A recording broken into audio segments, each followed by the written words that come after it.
The sex of the baby.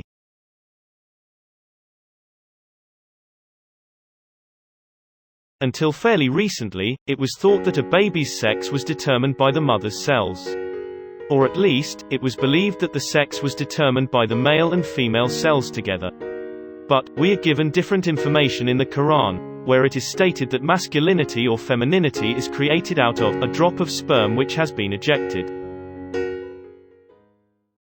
He has created both sexes, male and female, from a drop of semen which has been ejected. Qur'an 53, 45-46. Was he not a drop of ejaculated sperm, then a blood clot which he created and shaped, making from it both sexes, male and female? Qur'an 75, 37-39.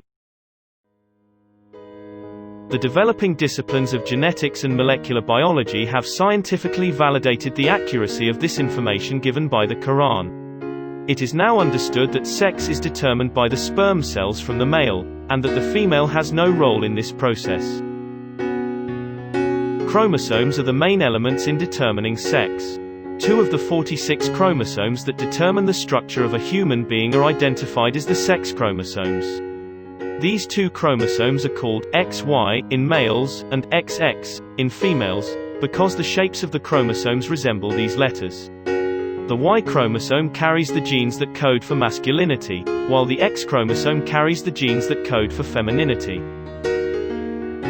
The formation of a new human being begins with the cross combination of one of these chromosomes, which exist in males and females in pairs. In females, both components of the sex cell, which divides into 2 during ovulation, carry X chromosomes. The sex cell of a male, on the other hand, produces 2 different kinds of sperm, one that contains X chromosomes and the other Y chromosomes. If an X chromosome from the female unites with a sperm that contains an X chromosome, then the baby is female. If it unites with the sperm that contains a Y chromosome, the baby is male. In other words, a baby's sex is determined by which chromosome from the male unites with the female's ovum. None of this was known until the discovery of genes in the 20th century. Indeed, in many cultures, it was believed that a baby's sex was determined by the female.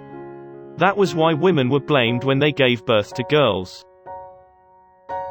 14 centuries before human genes were discovered, however, the Qur'an revealed information that denies this superstition, and referred to the origin of sex lying not with women, but with the semen deriving from men.